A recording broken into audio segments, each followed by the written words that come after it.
আসসালামু আলাইকুম। আজকে গিট সেলাইয়ের আরেকটা নতুন ভার্সন দেখাবো। গিট সেলাই মূলত ২ টা করে যায়, ডান দিক দিয়ে এবং বাঁ দিক দিয়ে।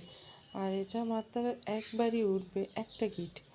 তো এটা একটা গিট থাকার কারণে দ্রুত সময়ের ভিতরে কাজ শেষ হয়ে যায়। আর এই সেলাইগুলো ডাল ফোর কিংবা রাউন্ড সেলাই যখন থাকবে ডিজাইনের ধার দিয়ে এই সেলাইটা দিলে ভালো দেখাবে। তবে এই সেলাইটা দিয়ে যদি কেউ ভরাট করতে চায় তাও ভালো দেখাবে।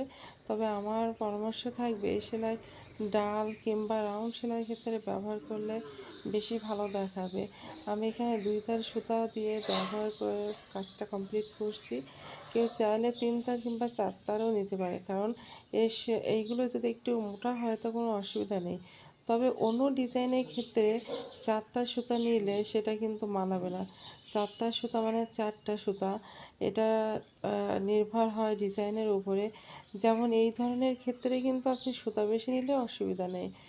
যদি আপনি ডিজাইন শুধু করতে চান পাতা ভাট বা ফুল ভাট, সেই ক্ষেত্রে ৪ তার সুতাগুলো নিলে অনেক বড় বড় দেখায়, তেমন সৌন্দর্য একটা মানে বৃদ্ধি না পেয়ে বরং আরও কমে যাবে। তো সেই ক্ষেত্রে আমরা সচরাচর ব্যবহার করি ২ তার সুতা।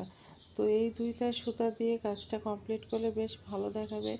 আর এটা অনেক মজবুত হয়, সেলাইটা দেখতেও খুব ভালো দেখায়। তো ভালো থাকবেন, সুস্থ থাকবেন।